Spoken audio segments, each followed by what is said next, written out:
our friend Kenny Albert. Kenny, I see you're home. Where's your next assignment? You work every day. First of all, great to be with you guys. I'm a first time, long time. Next assignment is TBA. It all depends on the Bruins and Maple Leafs tonight. If the Leafs pull it out, I'll be in Toronto for Game 6 on Thursday. Wow. I mean, Kenny, you're the busiest guy in sports. You did a game in every every series in the East, just going back and forth, back and forth. I guess at this point, doing a roster is probably pretty easy for you. They're probably burned in the back of your memory right now, huh? Well, it's playoff time, and it's such a great time of the year, as you guys know, and did work at least one game in all 4 East series, although Brian Boucher has a leg up on me. He has worked the game in 5 different series. He was out in Denver on Sunday, so he has the NHL record with 5 consecutive shutouts, and I think he broke a new record working one game in 5 different series in the first 4 games of each of those series. I'm not talking about, working a game 6 and 7. Before any of those series got to a game 5, he worked 1 in 5 different series. But it's been a lot of fun. We had the Bruins Maple Leafs game 1 last Saturday night, and then I had games 1 and 2 of the Rangers Capitals series, followed by a stretch of 4 games in 4 days: Tampa, Washington, Long Island, and then back in Washington on Sunday. I don't see Boucher in any NBA games, though. You got that leg up on him. You got the Knicks, too. I haven't had any since the playoffs started, but did a bunch during the regular season. Mm-hmm. So I don't think Boucher will catch me on that one. But, Kenny, you can speak to it probably better than anyone as far as these Eastern Conference series goes because of those experiences, excuse me. Which team right now? I think we're all talking about Tampa now, or Florida, being that team to beat in the East after beating Tampa Bay pretty convincingly. Are the Rangers the one team you think of that can be the biggest challenge for the Florida Panthers right now?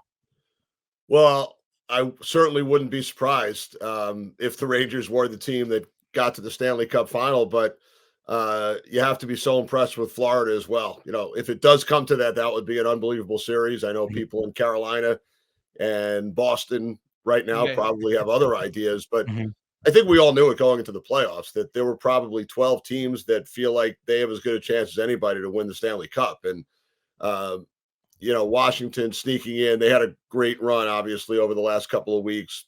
But the Rangers were certainly the superior team. And we saw that throughout the series and watched that Florida-Tampa game last night. I worked game 3 of that series. And you have to be so impressed with what Florida did, first of all, in the playoffs last year. By beating 3 teams that finished well ahead of them in the regular season, 20-plus points, with Boston obviously in the first round, and then the Maple Leafs in the second round. And our crew worked that series against Carolina. I don't think anybody expected a Florida sweep. 3 of the games went to overtime. The first game went to 4 overtimes. So, give Bill Zito and Paul Maurice a lot of credit with what they've been able to do with that Panthers team. The big trade for Matthew Tkachuk prior to last season. But, if in fact it is Rangers-Panthers in the conference final, I think that would be an unbelievable series. Carolina, 3-1 lead on the Islanders. We'll see if they can finish it off tonight.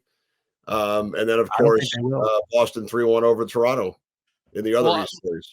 I'm glad you brought up that Islanders-Carolina series, because one of the things that Jonny and I have been talking about on the show the last couple of weeks, and I'm just curious to get your opinion on this, Kenny, because, you have such a unique access to all these people around the league. Before games, you're meeting with coaches, general managers are stopping by the booth to chat with you and Eddie and whoever else. But how does Rod Brind'Amour not have a contract past this year? I mean, you always hear in sports how coaches don't even like to have 1 year on their contract, because what does that tell people? That you're not confident in them for the future. Now, I know Carolina's always done things a little different. Traditionally, their owner has never handed out these big, long contracts. We've seen broadcasters, managers, people in the organization have moved on and gone to different ways over financial, differences, we'll call them. John Forsland, they had one of the great play-by-play men in Carolina, and they just let him walk right out the door to Seattle because they, from what we understood, didn't want to pay him. But Rod Brind'Amour's a little different. To me, he seems like a guy you'd want to have locked up. What's your read and your take on that whole situation? Right, he is certainly one of the top coaches in the NHL. I'm only there once in a while. I'll pop in for a game or two during the regular season and then the playoffs. So it's probably a better question for those who are around the team and the organization on a full-time basis. But Rod's a guy who has roots down in that area. Played for the team for such a long time. He was the captain when they won the Stanley Cup in 2006, when Peter Laviolette was the head coach, and he's done such a great job as the head coach of the Hurricanes. They've made it to the second round, not only the playoffs, but they've made it to the second round in all 6 of his years, and that's something that doesn't happen very often. You have to go back to the Red Wings in the late 90s, early 2000s. They were the last team to make it to the second round at least 6 consecutive years. So, again, I'll leave that to others as far as contract situations, but he's certainly one of the top coaches in the NHL. And I'm sure if he were ever to leave Carolina, there would be about 10 or 12 teams lined up to sign Rod Brind'Amour to a long-term contract. Well, Kenny, I know you can answer this one. We have a funny comment in the chat from Shane Bullen. He said, "This guy screams for 3 hours every night, and you're making him use his voice this morning. Come on, guys." But one question I can ask you that I know you can give a good answer for is, you always ask players, what's the most difficult environment to play a playoff game in, right? That's a common question that comes up. For you, what's the most difficult environment to call a game in? Because I feel like it could be different. You've obviously been in, I would assume, every arena in the NHL by now for a game. So is there one arena for you that makes it really tough to call a game? Never made it to Mullet Arena, although I guess that's not a current arena anymore. So I Yeah. have been to all of the others. It's funny. That's a good question. I've never really gotten that one.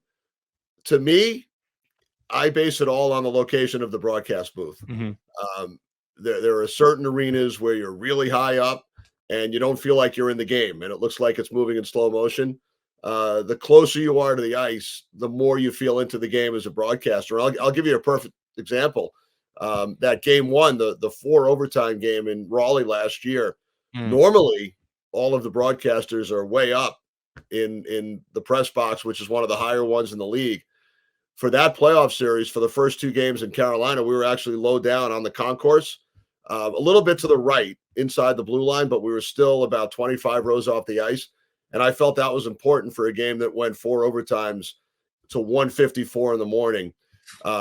If we were upstairs, you might not feel the excitement, the intensity as much as the game moved along. And, everybody, I'm sure, was tired as it approached midnight and then 1 a.m. and close to 2 a.m. So, again, for me, the broadcast location is key. UBS Arena on Saturday, we had the low spot on the concourse.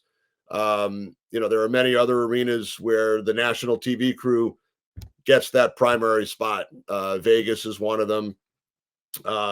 Madison Square Garden, as you guys both know, we're up high, but on the Chase Bridge, it's such an unbelievable location because you feel like you're out over the ice, looking down onto the ice. So It's amazing. that's one of the better ones. It's similar to Montreal and now Detroit and Seattle. Some of the Winnipeg's not a bad building either, because you get that, you feel like you're a little bit overhung on that building in Winnipeg too. Yeah, Colby's the biggest Winnipeg advocate. No, I'm not. I'm the opposite of a Winnipeg advocate. Johnny's always so surprised how I sell the fact that when you're doing a game in Winnipeg, if you stay at the Delta Hotel, you don't ever have to walk outside in the winter to get to the arena. You could just weave your way through the little pedestrian way. I know you know what I'm talking about. Just like Edmonton, the JW Marriott, you don't have to go outside. There's a tunnel and stairways that lead right to the arena. So it's an interesting question that Jonny asked you. And obviously I haven't done nearly the amount of games you have, but I've done games in just about all the buildings, having done them with Chicago in a good amount and done a number on the radio with Westwood One. We've done games together actually on Westwood One. We called a couple of, I think we called the one in Boston, right? Was it a game 7 in Boston we did? Game 7, Bruins and Maple Leafs. Which was really cool. But curious about Nashville from your perspective, because it's such a great building as far as energy and it's an electric, atmosphere. But when I've been in there to do games, and now I've only done them on the radio, Dave Boucher and I did a game 7 against Winnipeg a number of years ago, and we were in that press row. There's not a booth for you. You're just on tables. I found it hard to do a game there just because you didn't have like your own space and your own area, similar to how doing games in Brooklyn was back in the day. I remember you were doing TV one time and I was doing radio, and it was just all mishmash together. And I find that sometimes difficult to kind of dial in and do a game in those scenarios. Yeah, Nashville, it's similar to what the Nassau Coliseum was like well before both of you were born. But I remember games there in the 1970s and early 80s before they put in the hanging press box, where you were basically in the last row of the stands and there were tables set up. So Nashville's somewhat similar, but it's a great atmosphere. You know, I was part of that long playoff run when the Predators went to the Cup final in 2017. I worked the second and third round on NBC and then the final on Westwood One Radio. And you're right. You might not have your own booth, but it's a great atmosphere there. And, you know, you just jogged my memory. You know, I think back to my minor league days with the Baltimore Skipjacks, and the Islanders farm team at the time was in the Albany, Troy, New York area, the Capital District Islanders. They played at the RPI Fieldhouse. Oof. And to get to that broadcast booth, and I don't know if either of you have been in that building where RPI plays. It's brutal. You never been there. We had to climb up a ladder. There was a ladder attached to the wall, and I was carrying, you know, a briefcase and the radio equipment in my other hand, and you had to climb up this ladder onto a catwalk. And then once you got up there, you were right over the penalty box. You were looking right down onto the ice. It was kind of scary, and it was sort of a graded floor. Also, if you dropped a pen, it would go right through and down into the penalty box. So that was one of the more challenging broadcast locations up in Troy, New York. That building probably hasn't changed since, too. I don't think they've done probably anything. Has not. Yeah, I don't think they've the done. Best was Hershey, the old Hershey Park Arena. I've been there. Was about 10 rows off the ice. This is the old Hershey Park Arena. No, that's what I'm talking about, with all the wooden seats and everything like that. And the broadcast booth was like 10 rows off the ice, and it's the whole building smelled like chocolate, and it was just a great location to call a hockey game from. Kenny, a lot of people are in the chat, in our live chat right now, asking you what the biggest difference that you deal with going from radio, obviously, which you do regular season for the Rangers, and then every other day you're jumping over to TV, kind of moving all over the place, whether it's baseball, hockey, boxing. I mean, there's nothing you don't do. But maybe you can give our listeners a little bit of an idea what you feel like some of the biggest differences are. Well, it's funny because hockey's really the only one that I bounce back and forth between radio and TV. Football, basketball, baseball, boxing in the past, that's been primarily television. I've done a couple of games here and there in those sports on radio, but hockey for many, many years, for 3 decades, I've been bouncing back and forth between radio and TV. And there are major differences that I have to remind myself about. On radio, you have to be so descriptive, and it really takes me back to my early days, the fundamentals of learning about how to do play-by-play, and still have so much fun and really enjoy working the Ranger games on the radio with Dave Maloney, who's a great partner. And you have to give the score and time a lot more and really be so descriptive, where on TV, you can pull back. You don't have to say as much. You leave time for the color analyst or the color analysts to come in. You know, in my case, excuse me, on TNT, working with Eddie Olczyk and Brian Boucher. For the most part, I was with Boucher and Jody Shelley. The other day, I was with Jody Shelley alone up in the booth on Sunday. So it's a much different animal, you know, as far as hockey play-by-play on the radio and on the television side. And there are certain times when I do have to remind myself which medium it is. But it's so much fun going back and forth and calling games on both TV and radio. Sometimes I honestly prefer, and I'm not just saying this because you're on here, but I prefer to listen to games on the radio over TV. It's just so much more descriptive, and you feel like you're somewhat in it more. No, it is. You do. You do. It's amazing. When I work a radio game, oftentimes when I walk away at the end of the game, you do feel like you're a lot more in the game than TV, because you're calling every pass and every play and every shot. Where on TV, there are times when I might go 20 or 30 or 40 seconds without saying anything. Yeah. But they're both a lot of fun.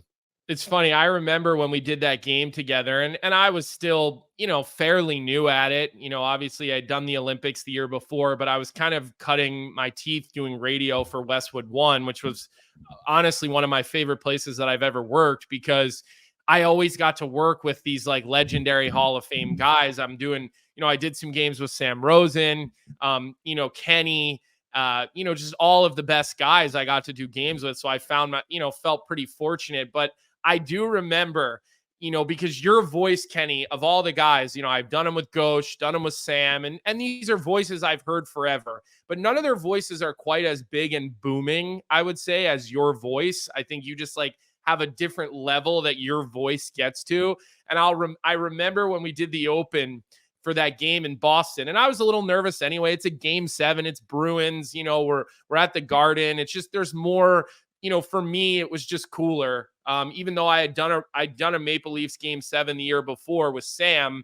When you came into my headset, I just was so accustomed to listening to you on TV and watching you on TV. I got caught kind of like frozen for a second. Listening? Because exactly. Yeah. I just was listening, and then I'm thinking, Yeah. oh shit, I got to say something here. Because you're just, you're not prepared, and you just have this big voice. And it just comes at you, especially with the headset on. And I was like, whoa, okay. And like, it's funny, I've always been yourself. told that, when I'm talking to you guys now or on the phone, and then once the headset goes on, it becomes different. And it's nothing I really do on purpose. Maybe it's just a function of the headphone and the microphone. And when I had to make a speech for my younger daughter at her bat mitzvah, she told me weeks in advance, you better not use your fake announcer voice.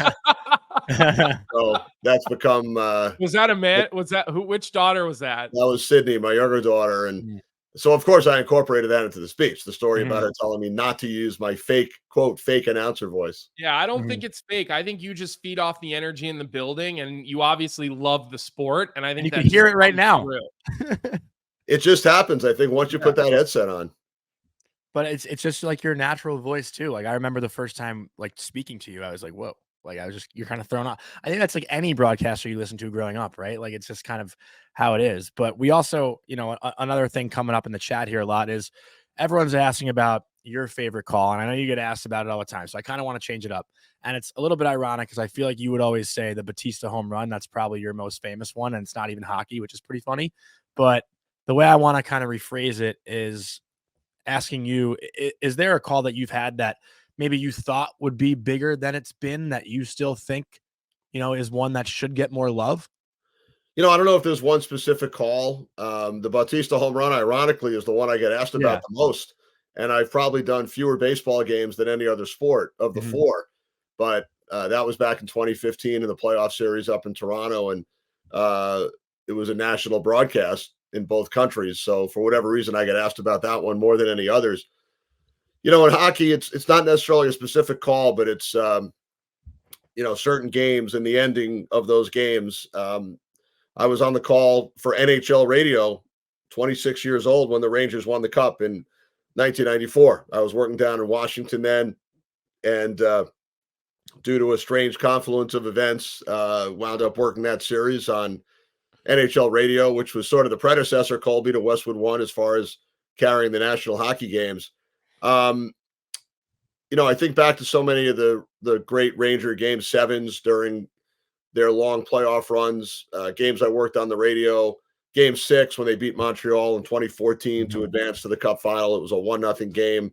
Dominic Moore scored the only goal. Henrik Lundqvist was unbelievable. The women's gold medal game in Pyeongchang, and Colby was there in 2018. That's in my top 5 of right next to you of events and games that I've called. U.S. won that game in a shootout over Canada. But then, I have to include on the list, I've been so fortunate to work 2 of the last 3 years, the Stanley Cup final on national TV in the United States, one for NBC and one for TNT. So those final calls of Tampa Bay in 21 and then Vegas.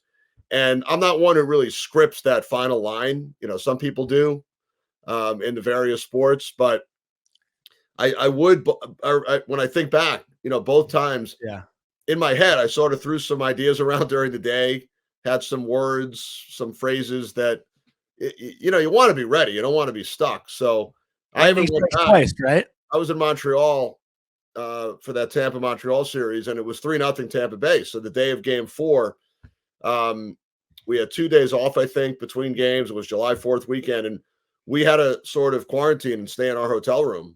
We couldn't go out to restaurants.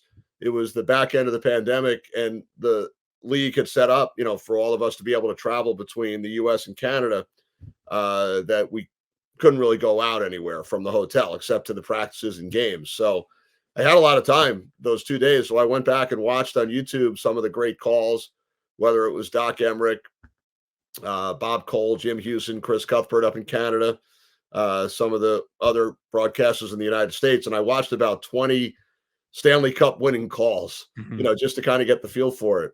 And that was a game that Tampa Bay wound up losing in overtime. So it went back to Tampa a couple of days later. And as the clock was winding down, that was the lightning strikes twice line, Tampa Bay winning their second straight cup.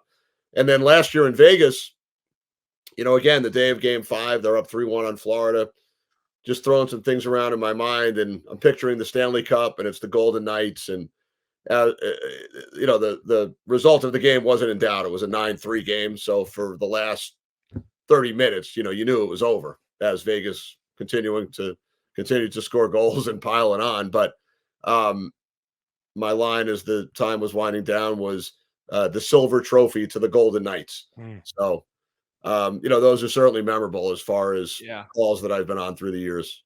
Well, Shane, I hope Kenny answered your question. Somebody actually jumped in the chat and asked a similar question about those types of moments. So you obviously just did such a great job answering those. Well, Kenny, look, we want to talk about one other thing with you before we let you go, and that's your book. You wrote a book, A Mike for All Seasons. Johnny's got his. I got mine on the bookshelf right here. You might see mine right behind me. We see that. We are going to drop the link for the book in the chat for everyone. And Kenny, what was the inspiration behind this book, and how long did this take, and you were working on it? I mean, I'll be honest, I've read excerpts from the book, but I like to load up on books during the winter and then read them on the beach in the summer.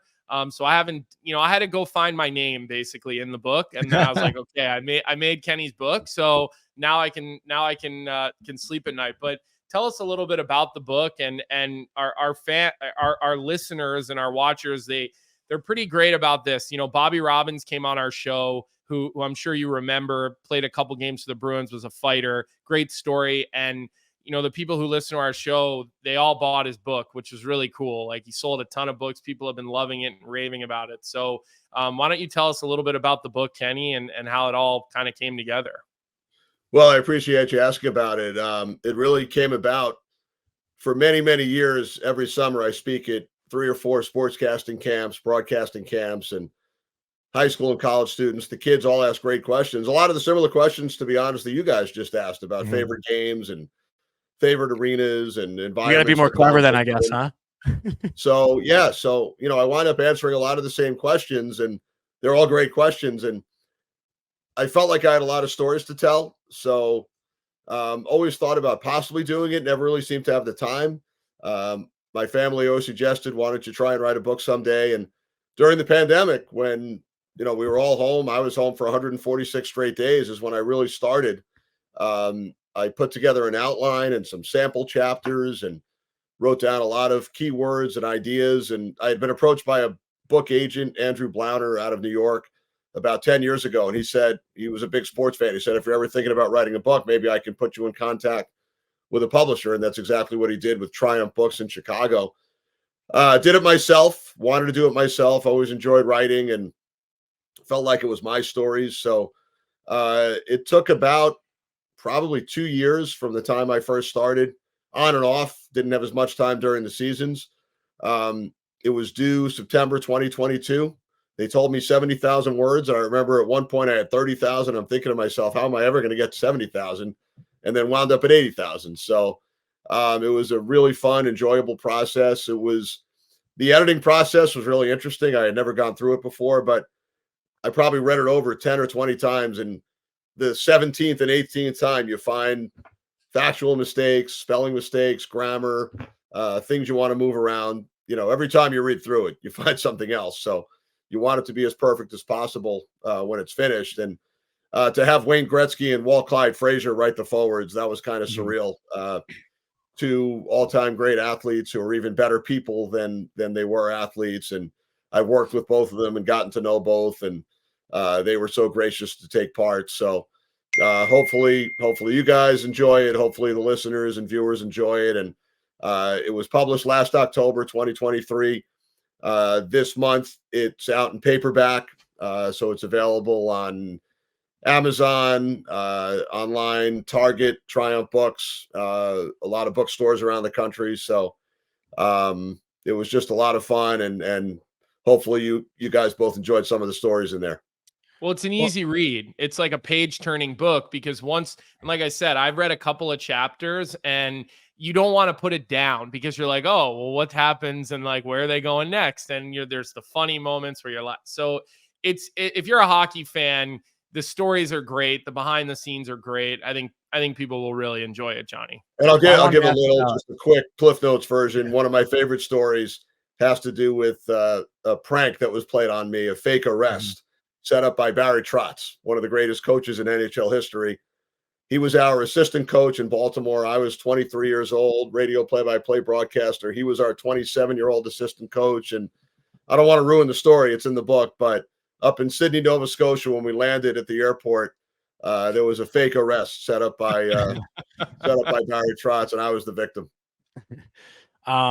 There is, if you're okay talking about it, there is one chapter I did want to ask about, and that's the world's most famous arena chapter, Madison Square Garden. I feel like, it's something I've known you now for, 3-4 years, and I've never really talked to you about it, but, you're one of the only people I could think of in the world that basically grew up at Madison Square Garden. Now you're working there almost every night, and your oldest daughter now is working with the NHL too. And I'm sure there's like all these full circle moments for you. And I'm curious if there's any moment, whether it's Knicks or Rangers, or if you've caught yourself, in the recent few years, just thinking about how crazy it is, like that you were raised there, you've worked there, and now your own kids are there, and how cool that must be for your family. I've never really heard you talk about that. Yeah, it really is. And I go through it in the book. I would tag along with my father, who was doing Knicks and Rangers games since before I was born. And when I was old enough, I would start to do the stats for him and sit in the radio booth, in the TV booth. So I pretty much grew up in that building. I remember going there, from when I was 3 or 4 years old on, and was hired there in 1995 to start doing the radio with the Rangers, with the Hall of Famer Sal Red Light Messina. Worked with Sal for 7 years, and then Brian Mullen for 2, and now Dave Maloney, the great Dave Maloney, former Rangers captain for 19 seasons. So it never really gets old. It just feels special every time you walk in to the building, and have had the great honor to work about 15 Knicks games a year now since 2009 or 10. So it's just a special place, and great people. And, whether it's, the coaches, the players, the staff, the security guards, the vendors, who sell the food, I have so many friends there, and I've known a lot of them for 20, 30, 40 years. So just always exciting to call games there, especially in the playoffs. That's the greatest time of the year if you're a sports fan, if you're a broadcaster. And like I said earlier, Dave and I have had a lot of great memories calling Rangers playoff games, beginning with the first year of the Lundqvist era in 2005-06, when nobody expected them to make the playoffs. And they did get to the postseason and made it 11 out of 12 years during that stretch. And conference final in 12, Stanley Cup final in 14, conference final again in 15, and 2 years ago. And we'll see where it goes this year. Yeah. Well, look, Kenny, it's been great having you on. Whoa, I got one more for him. I always do this. Colby gets mad when I do it. I'm curious. Everyone stops people when they recognize a face. Where's the weirdest place you've been recognized for your voice? I'm curious if anyone's ever stopped you in public. Like, I know that voice from somewhere. I've never gotten to ask a broadcaster this question, so I'm curious.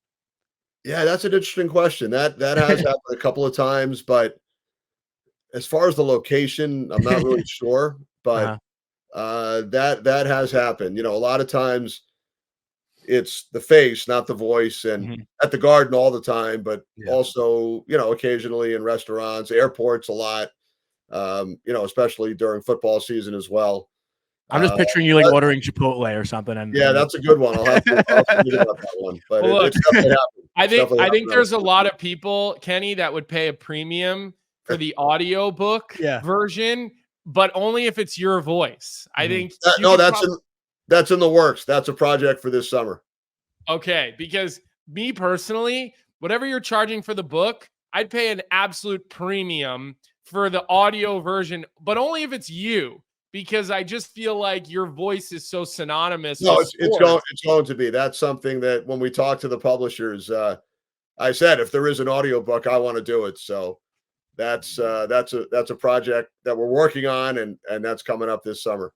All right, good. Well, look, thanks for your time today. We'll look for you on TNT, TBS, whatever network, Turner's having you guys do. Get on and buy a mic for all seasons on Amazon. I got the hardcover behind, over my shoulder. I think Johnny's is a hardcover too, but different ways you can get it.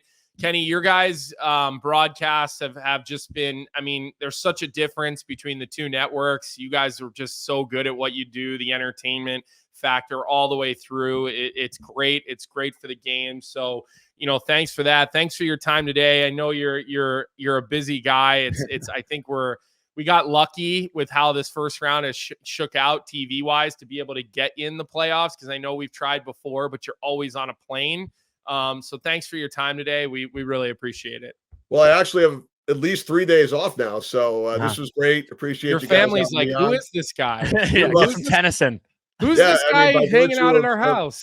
Of number one, the Rangers sweep. Number two, the sharing between the two networks, a couple of off days here in the first round. But again, really enjoyed it. Toronto, if there's a game 6 on Thursday, otherwise, not even sure. All depends on the game 6s and 7s over the weekend. So we'll see where the schedule leads, but best of luck with the show. And I know I'll see both you guys around the rink over the next few weeks, and hopefully we can do this again as well. Yep. Yes, sir. Thank you, Kenny. You're the best. Thanks, guys. What's up, hockey fans? If you enjoyed that video, then you need to be hitting the subscribe button right here at Daily Faceoff. Exclusive interviews and analysis from our hockey insider Frank Saravalli, fantasy updates from Brock Sagan, and a daily live show at noon Eastern, Monday through Friday. You don't want to miss any of the fantastic content, so hit that subscribe button.